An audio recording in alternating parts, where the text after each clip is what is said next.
sebelum dia mencintai aku melebihi apapun selain aku. Ini yang dikatakan baginda Nabi Al-Tabaqala Rasulullah SAW.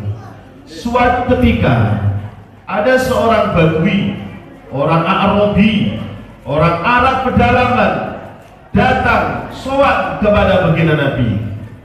Dia bertanya kepada baginda Nabi, "Ya Rasulullah, mata as-sa'ah?" Wahai baginda Nabi, kapankah datangnya kiamat? Maka baginda Nabi mengatakan, "Wailak wa ma'adatta laha." Celakalah kamu kok berani-berani bertanya kiamat kapan datang? Apa persiapan kamu? Menunjukkan bahwa baginda Nabi juga tidak suka kalau ada orang bertanya-tanya kapan kiamat, kapan datangnya Dajjal, kapan datangnya Ya'juj Ma'juj dan seterusnya. Baginda Nabi ingin agar umatnya menyelesaikan target-target ibadah, menyelesaikan target-target dari baginda Nabi, menyelesaikan target sebagai manusia. Bahwasanya kita diciptakan oleh Allah Subhanahu wa taala, wa ma khalaqul jinna wal insa illa liya'budun. Tidaklah aku ciptakan kalian semua, manusia dan jin, kecuali untuk beribadah. Maka baginda Nabi mengatakan kepada orang tadi, "Wailak wa ma a'adatta laha." Celakalah kau, apa yang kamu persiapkan untuk menjelang hari kiamat? Maka orang tadi mengatakan, "Ya Rasulullah, aku memang tidak punya persiapan sholat yang banyak seperti teman-temanku. Aku tidak punya persiapan puasa yang banyak seperti teman-temanku. Tapi saya punya modal untuk menghadapi hari kiamat. Saya cinta kepada kamu, ya Rasulullah." Maka seketika baginda Nabi mengatakan, "Anta ma'aman ahbabta." Kamu bersama dengan orang yang kamu cintai. Hadirin yang sama-sama dirahmati Allah, tema malam ini bagaimana meningkatkan kecintaan kita kepada baginda Nabi besar Muhammad SAW, di mana perasaan cinta kita, perasaan mahabbah kita ini perkara yang amat sangat berat bagi kita. Karena bagaimanapun juga kita manusia, mempunyai istri, mempunyai anak, mempunyai keluarga, mempunyai harta benda, dan tentunya sebagai manusia sewajarnya cinta kepada istrinya, kepada suaminya, kepada anak-anaknya, kepada hartanya, kepada sawahnya, tanahnya, ladangnya, mobilnya, rumahnya.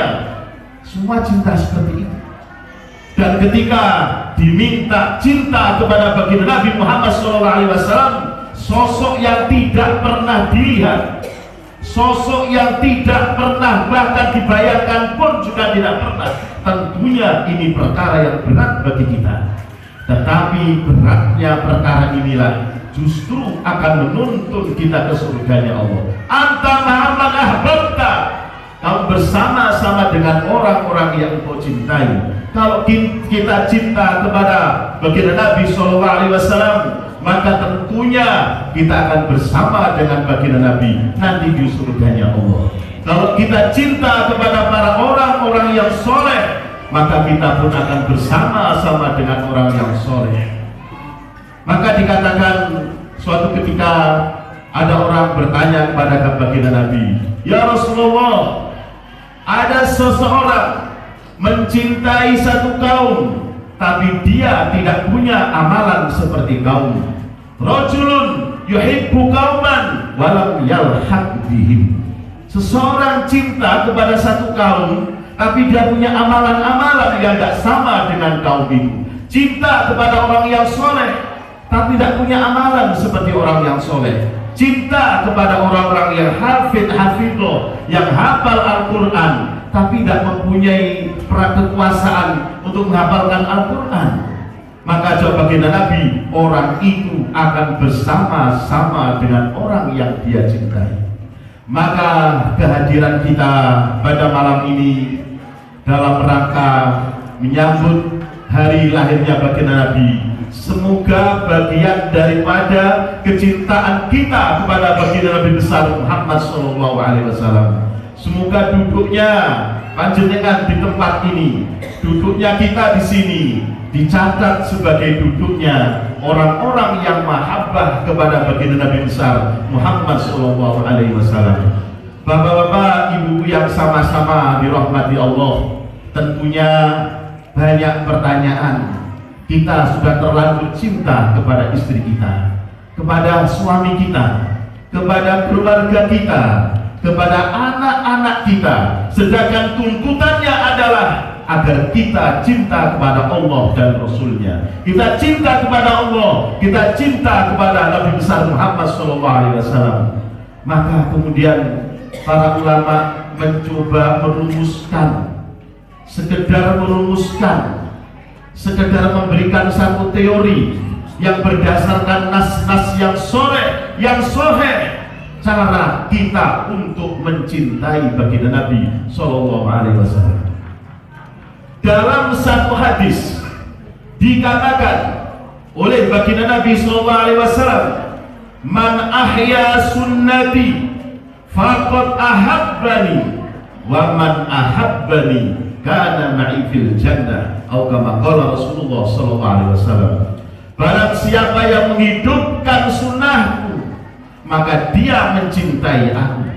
Barang siapa yang mencintai aku, maka dia akan bersamaku nanti di surga. Kana ma'i fil jannah wa man ahabbani kana ma'i fil jannah. Barang siapa cinta kepadaku, maka dia akan masuk surga bersamaku. Pertama teorinya para ulama, rumusan para ulama berdasarkan hadisnya baginda Nabi adalah menghidupkan sunnah-sunnahnya baginda Nabi.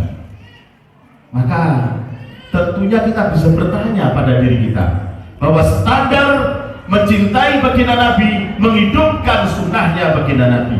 Tentunya kita bisa bertanya dalam diri kita, sunnah manakah yang sudah kita kerjakan dan sunnah manakah yang belum bisa kita kerjakan. Sunnah dalam 24 jam jumlahnya amat sangat banyak, mulai dari bangun tidur sampai tidur lagi, semuanya penuh dengan sunnah-sunnah yang mestinya kita hidupkan.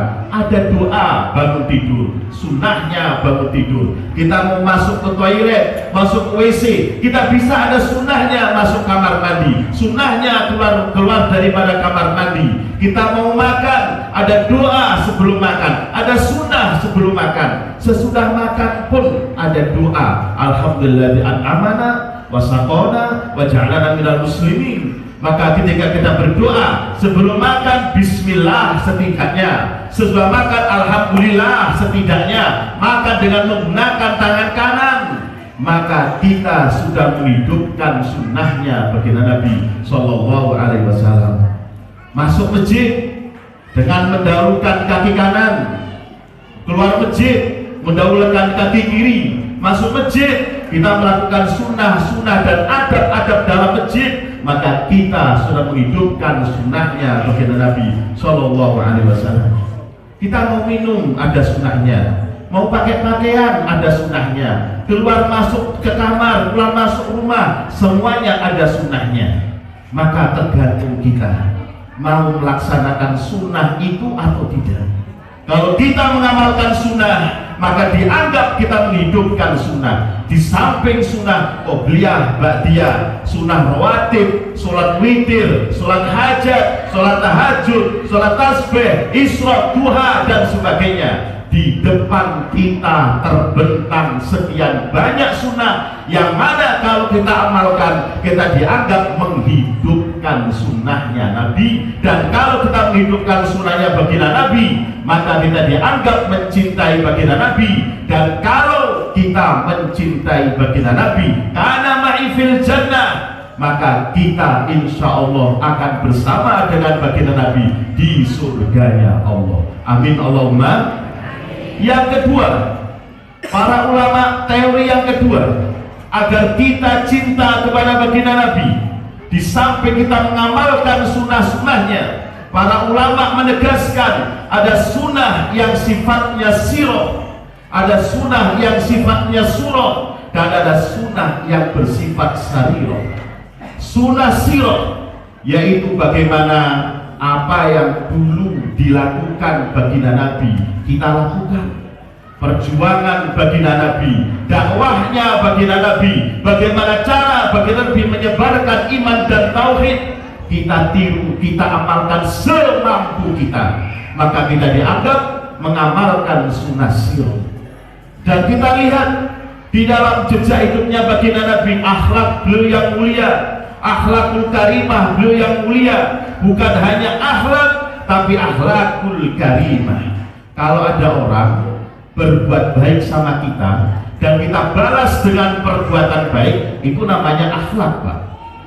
Tapi kalau ada orang berbuat jelek kepada kita, kita balas dengan kebaikan, itulah namanya akhlakul karimah. Dulu ketika di Mekah belum berhijrah, setiap pagi baginda Nabi keluar dari rumahnya memakai jubah yang putih, memakai imamah yang putih dengan minyak yang baunya harum. Beliau siap keluar dari rumahnya menyebarkan tauhid, menyebarkan keimanan. Beliau lewat di antara lorong-lorong rumah tetangganya. Ada seorang tetangganya, Pak, yang benci kepada baginda Nabi.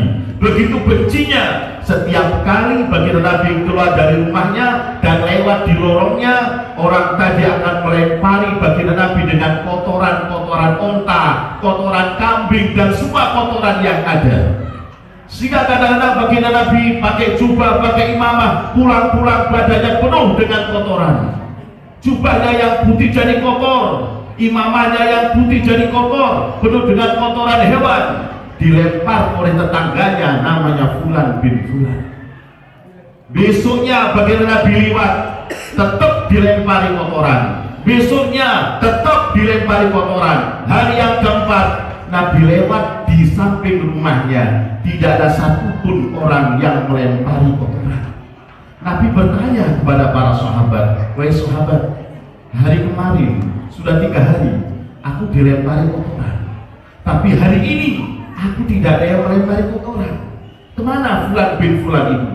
Maka dijawab oleh sahabat, wahai baginda Nabi, Fulan bin Fulan sakit mulai dari malam. Masya Allah, mari kita lihat ke rumahnya.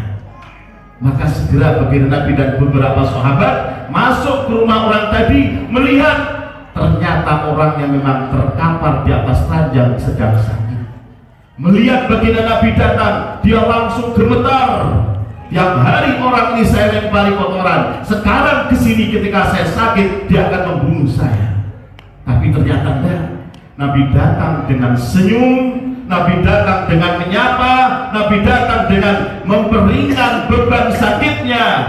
Maka seketika dia mengatakan, ya Muhammad, asyhadu an la ilaha illallah wa annaka rasulullah sallallahu alaihi wasallam. Inilah akhlakul karimah dari baginda Nabi. Hadirin yang sama-sama dirahmati Allah, ada lagi sunnah surah, sunnah yang sifatnya menggambarkan apa yang dulu dikenakan oleh baginda Nabi. Kenapa kita mesti mencintai minyak wangi? Karena Nabi dulu selalu memakai minyak wangi. Kenapa kita itu selalu bersiwak ketika akan sholat? Karena Nabi mencintai siwak. Kenapa kita memakai jubah kalau mau sholat Jumat? Karena Nabi suka memakai jubah. Kenapa kita memakai baju yang putih ketika akan ibadah? Karena Nabi suka baju yang putih. Maka sunnah surah inilah yang kita lakukan agar supaya Allah memberikan kecintaan kita kepada baginda Nabi Shallallahu Alaihi Wasallam. Hadirin yang sama-sama dirahmati Allah.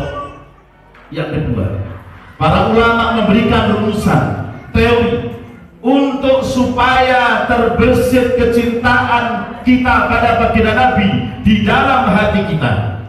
Maka kita bayangkan sirah-sirah dan apa jejak baginda Nabi ketika dia masih hidup. Salah satu contohnya adalah keyakinan kita akan kebenaran ucapan Muhammadun basyarun wa laisa kal bashar bal huwa yaqutatun wan nasu kal hajar. Muhammadun basyarun wa laisa kal bashar bal huwa yaqutatun wan nasu kal hajar. Muhammad seorang manusia, tapi bukan manusia biasa. Diibaratkan Muhammad adalah yakutatun, batu yang mahal, batu zamrud, batu delima, batu intan yang sangat mahal harganya. Dan kita manusia ini seperti batu-batu biasa. Kalau Anda punya batu delima mungkin seujung kuku, harganya bisa miliaran. Tapi kalau Anda punya batu biasa 10 truk mungkin nggak sampai 10 juta. Maksudnya bagaimana? Agar perkara ini kita renungkan betapa mahalnya seorang baginda Nabi, betapa istimewanya seorang baginda Nabi, betapa mulianya seorang baginda Nabi. Maka tidak ada alasan bagi kita untuk tidak mencintai baginda Nabi SAW. Manusia yang secara fisik basyarun lakal basyar, bal huwa yakutatun wan nasu kal hajar. Manusia yang secara fisik bukan seperti manusia biasa, bal huwa yakutatun, bahwa dia adalah seperti batu-batu mulia yang mahal harganya, wan nasu kayak kita ini kal hajar, seperti batu-batu biasa. Hadirin yang sama-sama dirahmati Allah, inilah salah satu daripada gambaran bagaimana wajahnya baginda Nabi SAW. Oleh karena itu, bagi anak-anak yang mungkin pernah belajar ilmu hadis, pernah belajar membuka kitab hadis, pernah belajar kutubus sittah, pasti akan mengetahui bahwa tidak ada satupun sahabat yang mampu mendeskripsikan bagaimana wajahnya baginda Nabi. Tidak ada satupun sahabat yang bisa memberikan gambaran bagaimana wajahnya baginda Nabi, bagaimana bentuknya baginda Nabi.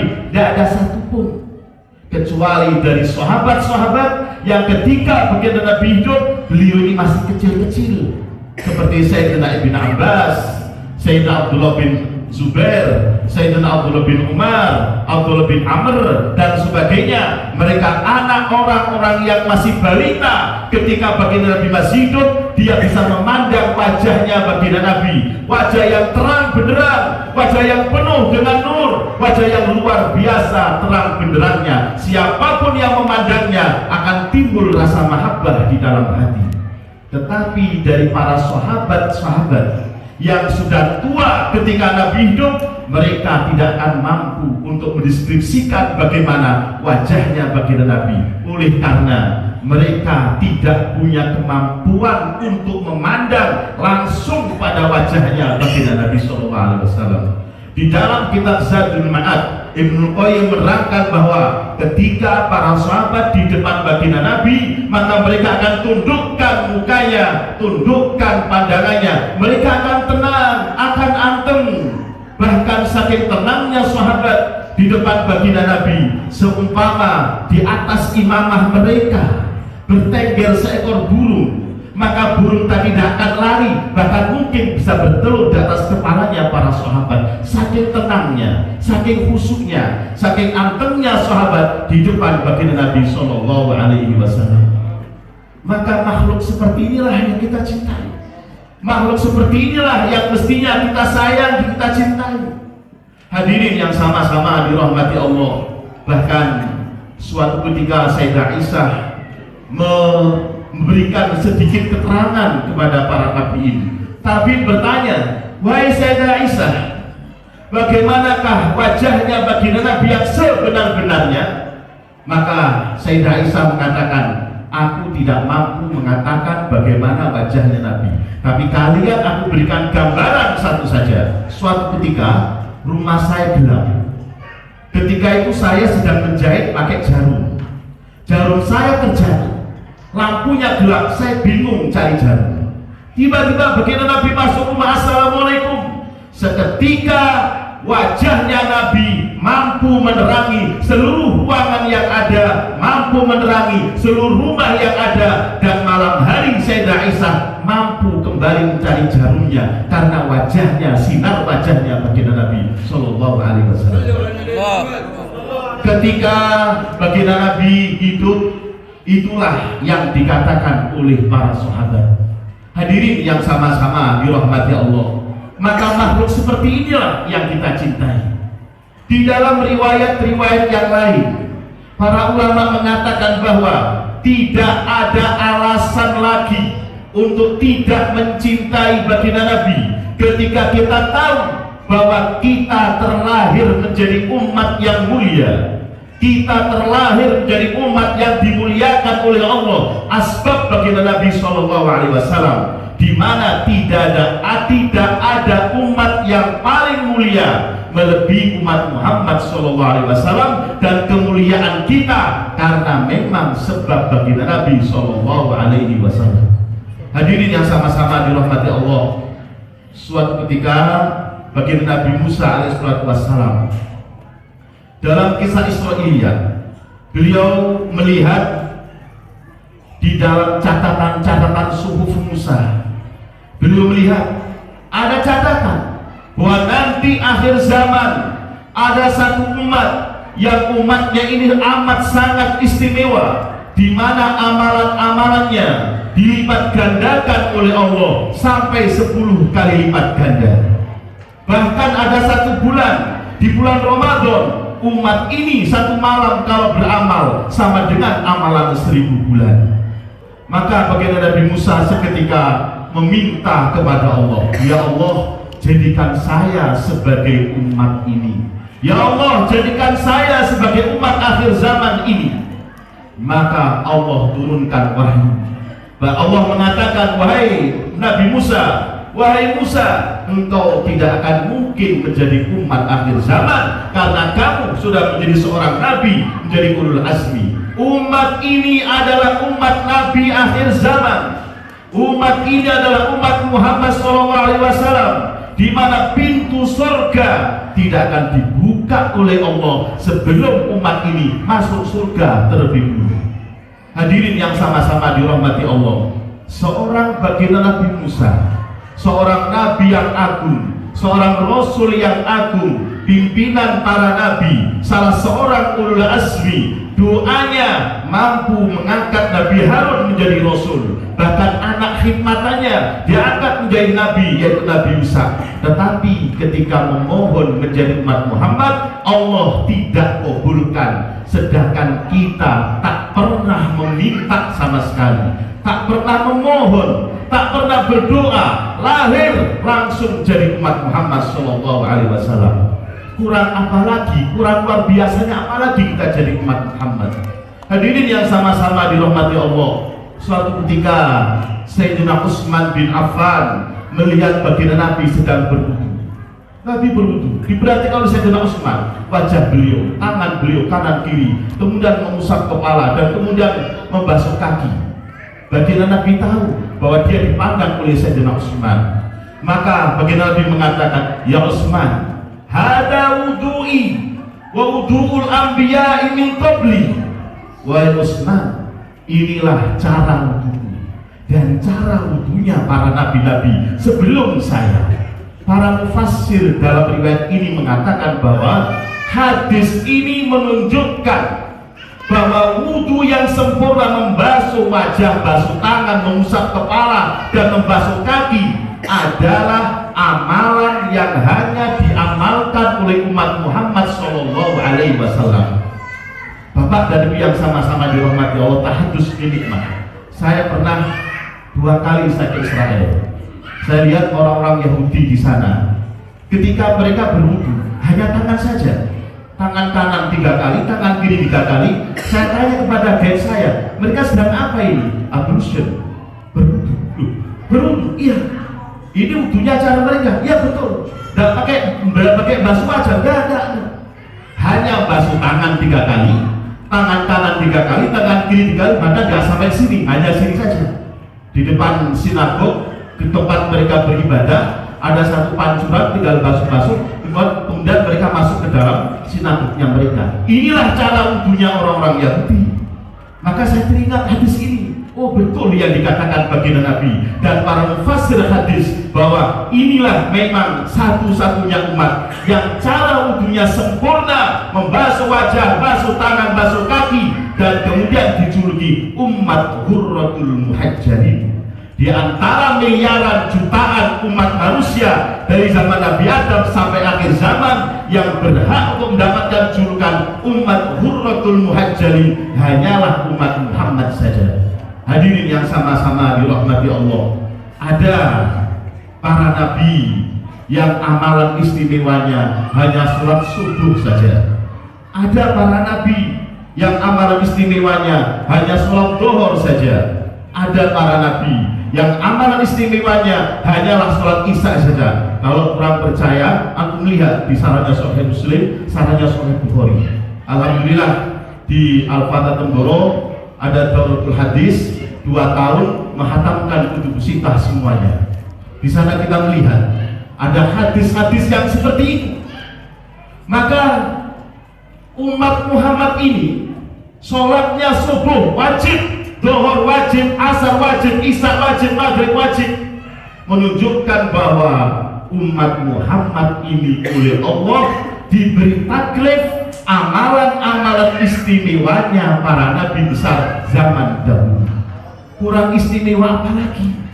Hadirin yang sama-sama dirahmati Allah, yang paling menarik dan paling membuat kita mesti bermahabbah kepada baginda Nabi adalah di antara umat-umat ini, di antara umat manusia zaman Nabi Adam sampai zaman akhir, satu-satunya umat yang disediakan oleh baginda Nabi, disediakan oleh Allah syafaat berupa telaga Kausar nanti hanyalah umat Muhammad SAW.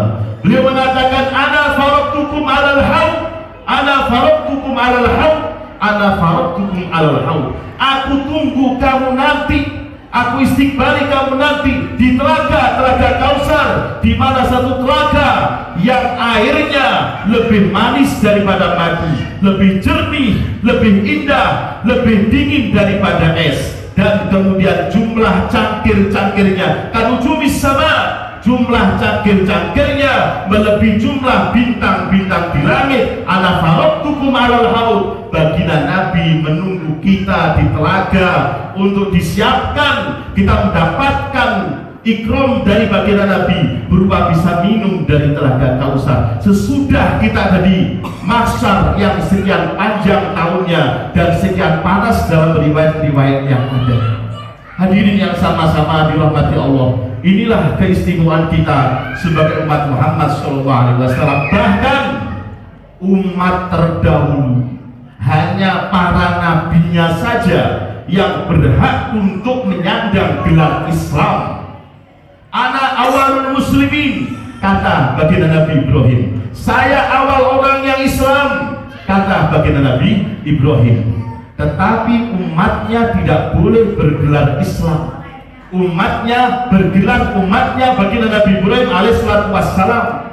Baginda Nabi Musa juga menyebarkan iman, menyebarkan Islam, tetapi umatnya tidak boleh bergelar umat Islam, disebut dengan umat Yahudi. Baginda Nabi Isa menyebarkan iman, menyebarkan Islam, tetapi umatnya tidak boleh bergelar umat Islam, bergelar umat Nasrani. Dan kitalah satu-satunya umat akhir zaman yang berhak menyandang gelar umat Islam di dalam KTP kita, agama Islam. Sepertinya memang bukan kebanggaan, tapi sebenarnya inilah yang diidam-idamkan oleh umat-umat zaman ini. Hadirin yang sama-sama dirahmati Allah, maka hal yang seperti inilah yang membuat kemudian kecintaan kita kepada baginda Nabi akan semakin bertambah dan bertambah. Belum lagi kalau kemudian kita melihat bagaimana akhlakul karimahnya baginda Nabi, bagaimana sirahnya baginda Nabi. Di samping yang telah saya katakan tadi, suatu ketika seorang tabi'in Hisham bin Urwah bin Zubair bertanya kepada Sayyidah Aisyah, wahai Sayyidah Aisyah, tolong berikanlah kepada kami satu gambaran sedikit saja tentang akhlaknya baginda Nabi. Maka Sayyidah Aisyah mengatakan, wahai Urwah bin Zubair, saya kasih tahu satu saja akhlaknya baginda Nabi, bahwasanya beliau kalau di rumah seringkali ikut saya memasak roti, seringkali menyembelih kambing, seringkali kemudian beliau memasak, seringkali memasak roti, memanggang roti. Seorang nabi yang agung, seorang pimpinan yang agung, seorang komandan perang yang agung, ketika di dapur dia membantu istrinya memasak roti, memasak makanan dan lain sebagainya. Bahkan seringkali ketika baginda Nabi datang dari perkara-perkara yang sifatnya dakwah, baginda Nabi datang ke rumah, mengetuk pintu, assalamualaikum, tidak dibuka oleh Sayyidah Aisyah, maka beliau pun tidur di depan pintu pada malam yang amat sangat dingin. Inilah salah satu akhlakul karimah dari baginda Nabi Sallallahu Alaihi Wasallam. Kita bayangkan, tidak ada manusia yang seperti itu. Kita bayangkan, tidak ada siapa manusia yang punya akhlak yang seperti itu, mempunyai keistimewaan yang seperti itu, mempunyai kemuliaan yang seperti itu. Belum lagi mukjizat yang tak terhitung, belum lagi maziah yang tak terhitung. Di dalam beberapa kitab diringkas oleh para ulama kehebatan seorang Nabi besar Muhammad SAW, bahwa beliau manusia lakin lakal bashar, tapi tidak seperti manusia pada umumnya. Apa antara lain? Wa ma yakhruju minhu wal ardu yabtali', apapun yang keluar dari perut beliau maka langsung ditelan oleh bumi, dan dengan sukaria bumi akan menelan apapun yang keluar dari perutnya baginda Nabi Sallallahu Alaihi Wasallam. Tidak seperti kita membutuhkan sapitek dan sebagainya. Baginda Nabi makhluk yang suci, disucikan oleh Allah. Ketika beliau naik kendaraan, maka Allah memberikan kecepatan kendaraan tadi, tapi tidak tergesa-gesa. Wama, kalau dikatakan di dalam nasnya, apapun yang dikendarai oleh baginda Nabi akan memberikan kecepatan, tapi bukan kecepatan yang berlari. Hadirin yang sama-sama dirahmati Allah, setelah terlalu banyak gambaran-gambaran maziah yang Allah berikan kepada baginda Nabi, hadirin yang sama-sama dirahmati Allah, inilah perkara-perkara yang memberikan kita mesti mencintai baginda Nabi Sallallahu Alaihi Wasallam. Tahadus bin Imah, saya pernah pergi ke India Selatan, ke provinsi namanya provinsi Kerala. Di sana ada satu kabupaten namanya Punani. Di sana ada masjid, nama Masjid Shiroman. Di masjid ini yang saya terkejut adalah bahwa di masjid ini didirikan hampir sama dengan didirikannya Masjid Nabawi. Maka saya bertanya kepada Syekh yang jadi imam di sini, bagaimana ceritanya masjid ini? Dikatakan bahwa dulu di India ada seorang raja, namanya Raja Shiroman. Raja ini suatu malam dia melihat di sebelah barat ada bulan terbelah menjadi dua. Bulan terbelah jadi dua. Maka dia melihat, rakyatnya pun melihat, pejabat-pejabatnya pun melihat, semuanya melihat bahwa malam itu bulan purnama terbelah menjadi dua. Seketika sang raja diberitahu oleh penasihatnya, wahai tuan raja, saat ini di daerah barat ada nabi yang baru muncul di daerah bagian barat, di tempat mana bulan terbelah menjadi dua. Maka raja tadi penasaran dan kemudian berjalan dengan beberapa menterinya menuju ke arah Mekah, ke arah barat, dan sampai berjumpa dengan baginda Nabi Sallallahu Alaihi Wasallam, dan kemudian masuk Islam di depan baginda Nabi, dan kemudian dia pulang ke negaranya, dan sampai di negaranya dia mendirikan masjid yang sampai sekarang masjidnya ada. Cerita ini kalau kita lihat di kitab Tarikh At-Tabari, Ibnu Asir dan sebagainya tidak akan kita jumpai. Tapi kalau kita ke sana, ke India, ke daerah India Selatan, ke masjid tadi, ada satu nuskhoh dalam bahasa Arab yang besar cerita tentang kehebatan baginda Nabi Sallallahu Alaihi Wasallam. Maka beruntunglah kita menjadi umat Muhammad yang mencintai baginda Nabi Sallallahu Alaihi Wasallam. Maka beruntunglah kita menjadi umat Muhammad yang menghormati nabinya dengan mencintai baginda nabinya. Salah satu wujud kecintaan kita adalah kita merayakan hari lahirnya baginda Nabi besar Muhammad SAW. Semoga duduknya bapak dan ibu pada malam ini di masjid ini dicatat sebagai duduknya orang-orang yang mencintai para nabi, mencintai rasulnya. Duduknya orang-orang yang bermahabbah kepada baginda Nabi SAW, duduknya orang-orang yang nanti akan bersama dengan baginda Nabi SAW. Hadirin yang sama-sama dirahmati Allah, ini ada Habib Sar, Habib Umar Al-Masyhur. Kita minta beliau berdoa. Beliau hanya Rasulullah, keturunan baginda Nabi. Malam ini beliau hadir, alhamdulillah barokah mungkin bagi kita di sini. Aku qauli hada ihdinas siratal mustaqim. Apabila ada kurang-kurangnya saya mohon maaf, apabila ada kelebihan semoga jadi asbab fadilah insyaallah. Assalamualaikum warahmatullahi wabarakatuh.